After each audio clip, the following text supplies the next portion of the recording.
Hi everyone, Lisa Haven here, and I've got an absolutely critical report to share with you guys today, and one that you're going to want to listen to its entirety on. As most of you are now well aware, over these past couple months, our leaders, our congressional leaders, our senators have all been under massive scrutiny if they are semi-Republican leaning or conservative leaning or libertarian leaning. And what I have to show you today is literally going to send chills down your spine. Biden has literally been preaching this message of unity, but unfortunately, I am not seeing that play out, especially from the Democratic Party. Well, in today's report, I've brought on Arizona State Senator Kelly Townsend, and she's going to tell you what she experienced from Rachel Maddow, the local media, and I think it's very important for you guys to know what's going on. So, Kelly, are you with me over there? I am. Thank you, Lisa. Yes, I am so excited that you are on, and I am stoked that you are the Arizona State Senator. You're one of the few that I'm like, yeah, we can depend on her. She's amazing. But you've gone under the literal liberal fire with Rachel Maddow, and she's really painted you in this awful light and made up lies about you. Can you explain what happened and what went on? And before you do, I want to say the reason that this is important is because we've had like people, AOC, calling Ted Cruz a murderer. And literally this is happening on a major scale. Massive amounts of our congressional leaders are like accusing people like Josh Hawley. Oh, you were in league with the Capitol riots and all of that. It's this tension and slow tension that they're using to attempt to get you guys all out of office. So tell us what happened to you. Yeah, Lisa. So she received an AP news report from our local reporter here, who basically piecemealed comments of mine into a quote that looked like I was inciting violence from the public. So although I do hold her accountable for taking that and running with it, you know, it didn't start with her. It started with those local reporters misrepresenting the truth and creating a story. So only thing I can think of is to get more viewers, because they are going down the tubes and they've resorted to just flat out lies to try to get hits on their website or someone to buy their measly little thinner and thinner by the day paper. So what happened was, as the viewers probably know, you've been watching Arizona, we have been working on getting the ballots and the Dominion machines so that we could do an audit. And it's important for us to do that. The people here do not trust the election process anymore after this last election. So we have been pushing and pushing. It's no longer about overturning an election. We've said that many times. We want to find out where were the problems so that we can fix them, so that in 2 years we can have a fair election. And unfortunately, the county supervisors who are responsible for handing that over to us have refused. After 2 subpoenas, they are still refusing. And keep in mind, they certified this election. So if we find something, what that means to them is that they're certifying an election. The consequences to that are pretty big. So, but putting that aside, they have refused to turn it over. And they're using a statute that is talking about recounts or challenges having to go through the courts first to have the courts have control of those ballots. That's not what we're doing here. We're talking about a state Senate audit, which we have constitutional power, plenary power, meaning you can't write a law to change it. We have the power to do this. It is legal, but they're telling the public it's not legal and basically lying to the public, saying that they're going to protect the voters' information. There's no voter information on those ballots. So we have a resolution to hold them in contempt so that we can then go and use the law to get those ballots. And it includes arrest. I don't think we would have to do that, but we're ready to if necessary. And we have 16 Republicans in the state Senate, which is just enough to hold the majority. All 16 of us signed that resolution. All 16 of us committed to voting yes. Over the weekend, one of those senators supposedly went to a retreat, a religious retreat, and felt that he should have, God told him to vote no. You know, he came to the conclusion he was going to vote no, but he told no one. He came in and he gave this long speech talking about his convictions and how he's going to go ahead and vote no, which killed the resolution. Many of us were obviously upset, felt betrayed. He lied to us. He lied to the Senate president. And we said so. And we talked about it. And one of the things I had said was, apparently Here at the state Senate, we can't get our work done. So that leaves the public to have to do our work for us, meaning doing initiatives on the ballot or recalling senators like Paul Boyer. And I said, so public, do what you got to do. And specific, very specific, talking about having to do our work for us. Nothing about an incitement. But like I said, the local media piecemealed my quote and made it look like a threat. And then it just took off like wildfire. And then Rachel Maddow took it and they all spliced it. So they kind of spliced it together is what you're saying, right? Took your what you said at the end and spliced it with something else. Yes. And then what happened next was the most important thing. I've had people misquote me all the time, but the thing that happened next was pretty egregious. Senator Boyer claimed that he felt threatened, and so he had to go get police protection. And he told a reporter that because of that duress, he lied about the Senate president and said that she's lied to his face before, he doesn't trust her or whatever. The following day, he asked a local gossip rag paper called the Yellow Sheet to print an apology that he actually was lying about that and didn't mean to say that, but it was because Kelly Townsend threatened him. So it's really disturbing, first of all, that you have this pattern of lies. And I conclude that one of those lies was that he felt fear and that he had to call the police. He may very well have called the police, but I believe that this is a new tactic to cover for your misdeeds. We're seeing this all over the place. So instead of the news story being about him being a liar and betraying his caucus. Now, you can change your vote in the last minute. You have every right to change your vote, as he has a right to change your vote, but be a man and say so. Say, I got to vote no on this. Instead of deceiving us, if we knew he was going to vote no, we would have never put it up on the board. So anyway, but the thing is, now he's going to feign fear to distract and make the story now about Kelly Townsend and making threats, which damages my reputation. I take offense to that, and I will not put up with that. So my message to the viewers, not so much about me and what happened to me, but pay very close attention at this new tactic and push back. Do not allow it. Take them to court if you have to take them to court. But this new tactic is frightening. And if we don't push back, then they get to create the new truth, the doublespeak, and the duplicity is extremely dangerous in this political climate. And pushback as in taking them, recall, voting them out, this kind of stuff. And that's the thing. And you're absolutely right. As far as the tactics that the left have been using lately, I have seen it up intensely. Like the second that something, is called attention to, this particular left is automatically something else. Oh, well, this person terrified me, or this person hurt me, or this person fill in the blank. We had, and I'm not discounting what happened to Whitmer, but Governor Whitmer, for example, we the people took her to court. She lost in court. Next day, you have the whole kidnapping issue. Coincidence, whatever, I don't know. But it distracted from what really happened, what we the people did with the court. Same thing. You have AOC saying about the Capitol stuff, and then suddenly Ted Cruz tried to murder me, and Josh Hawley, who's trying to put some really good things through Congress there, they're trying to get him off, saying, oh, he's part of the cause of what happened at the right. Well, if that's the case, why didn't they take Kristen Gillibrand in 2008 during Judge Kavanaugh, who, when they invaded the Senate building, right? But there's different rules for them. And even today, Gina Carraro was canceled by Disney, fired by Disney, but yet we had who is the other guy? Was Bruce Springsteen that was arrested for DUI or something? And the left is saying, oh, he can still do his thing. And I'm just like, there's an obvious agenda here that I think is very important for everybody listening, is exactly what you said. The media is working together with the leftists, with the Democrats, to out anyone who is against their political agenda. We are living in a crazy upside down world. Well, Lisa, doesn't it make you think of a child? Like, all the moms out there are going to go, I've seen this before.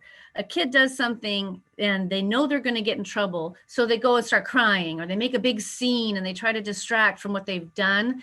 And it's like we're living in a nation of children who got in charge. And what I think the answer is we have to be the adult in the room, and we have to say, no, we're going to address what you did, and we're going to hold you accountable. And it's just amazing to me. That's one thing that I've noticed over the years of being involved in politics, is Republicans kind of look the other way, turn the other cheek, don't hold people accountable, want to get along, want to focus on the health of the economy or whatever. And the Democrats are just running roughshod over the law, and then turn around and hold people accountable for something they never even did.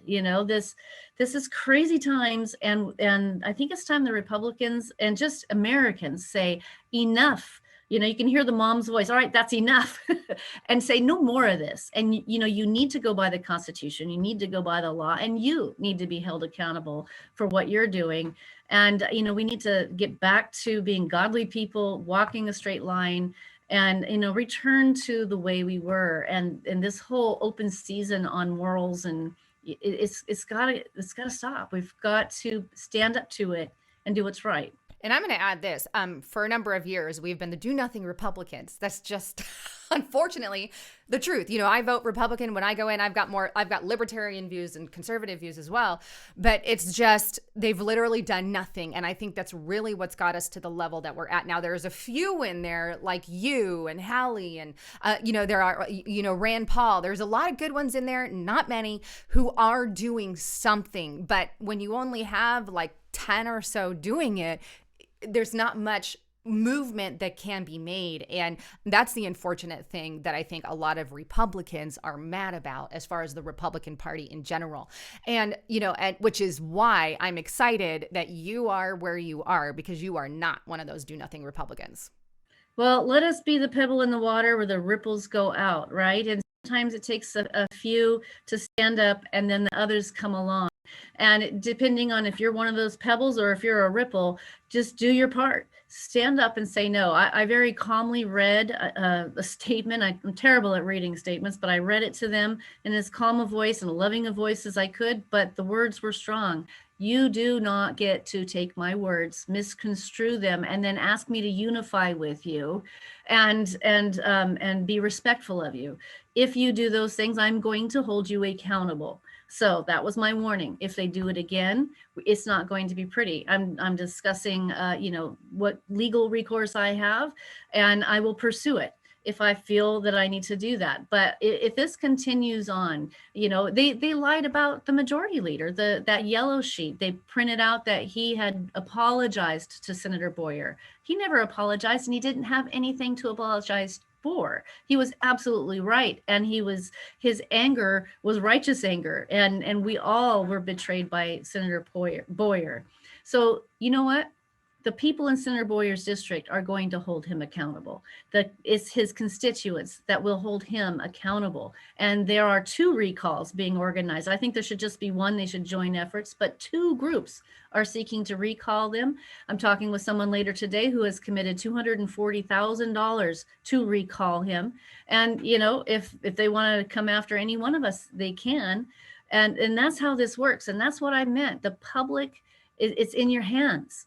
And I am by no means telling you to be violent or to break the law, but you do have the power to recall these public servants who are dishonest, who aren't representing you the way you ought to. And if enough of you are willing to do this, you can remove them, or you can elect someone else next time. But it does require your involvement, and it's not fun. It's time consuming. Politics is an ugly sport, but if we don't get involved, then these children are going to be running the country that are not following the law. I'm begging you, get involved, become a precinct committeeman. Look that up, bapc.com. I'll put a link on my website, kellytownsend.com, but get involved, because we need to hold these guys accountable who are acting in such an egregious way. Agreed. And I'll leave information in the description box below for all of you guys, how to be a precinct committee member, and even information on the recall. I know Gavin Newsom is now facing that. They've got enough signatures. They want a little more in case some get thrown out. But I mean, it's happening. It's real, and we can do it. And this is one of the ways I think liberals work together. I will give them credit in this one area, because they're very community minded, and they'll all work together for the exact same goal. We are more independent minded, because that's the way, our beliefs line, but we have to start breaking through that and coming together as a community and, recalling people like they're working on with Newsom. So I think these are very important facts. Our Constitution, and I'm going to kind of close with this, our Constitution is at stake today more than ever before. We are seeing people removed on Twitter and Facebook and Instagram and YouTube for what? For talking about election or talking about COVID or talking about conservative values. I mean, this is above and beyond. And the stuff that I've seen in history's past take place in like Bolshevik Revolution and Mao and Hitler, the beginnings, obviously, of that, not anything near the end of what we've seen, but the beginnings of that stuff, the suppression, the censorship, the book burning is happening in a form here, but it's an online book burning. And I think that's why we have to start paying attention and getting involved in who is elected into office. Amen. I couldn't have said it better myself. So get out, get active, get a constitution, read it, memorize it. There's lots in there that we can use if you don't know your rights. And it's not just the amendments, so get to know it and use it. It's our best weapon. They have to stand on it right now. And in the courts, you have to go by the law. So if you don't know it, you can't use it as your weapon. So we need it. I can't emphasize that more. And we need you. Please, please, please get involved. Awesome. Well, thank you, Kelly, so much for going on and clearing the record with Rachel Mad Cow. I'm sorry, I can't help myself. She's just crazy. But in my opinion, it's just like, it makes me so upset that they are really full force ahead attacking our leaders, and only the ones, if you've noticed, who are truly, truly doing something. Yeah. Well, sure. And they're trying to intimidate us, but that's not easily done, at least with me. If they recall me, if they unelect me, that makes my life incredibly easier. So that's not a fear of mine. This isn't some kind of, I'm not getting rich off of this gig, so there's no money involved for me to lose. I'm in it to save the country. I'm in it to serve my constituents. So that's what they can take away from me, is having the ability to help the people in my district. Other than that, it's not a threat to try and ruin my career. So, but there are others that are, in this for the long haul, and they don't want to have their careers ruined. So they're silenced, and it works. And I just want to say to them, our country is worth more than a few more years in office. Do what's right. And, likely that will be worth more than any campaign donation that you'll ever get. Like, people see it. And they, I get messages all the time from people thanking me, for standing strong. And I'm just doing what I love to do and what I think God's leading me to do. But, if you're out there and someone's silencing you, it's not worth it. You lose that, but you gain so much more. So stand firm, be able to look yourself in the mirror, do what's right, be strong, reach out to God, have faith in God, and he's our strength. We need to return to being a holy nation, and without God, we can do nothing, right? So, get on your knees, and that's where your strength is. That's about as much as I can say. No, amen to that. And just as a warning, or to you, because I've seen lots of people deal with this. If on these social media sites, there's going to come a day, the larger you grow, the more people call attention to you, where they'll mass attack you on Twitter or Facebook, and you'll see nothing but negative in your feed. But just know that's what I call a troll farm. And that's not the view of the majority, at least here in Arizona. So just know that a lot of that, there's David Barak has this whole thing where he literally pays hundreds of thousands. This is in his memo that he wrote. And they go after certain areas and they'll hone in, but it is not the view of the public. So anyhow, wanted to share that with you. I know you're probably already well aware, but with that, I love all of you. Thanks again for tuning into the broadcast. I'm Lisa Haven, and that was Kelly Townsend. And by the way, if you want information on her, it's all in the description box below. Love you guys. I'm signing out.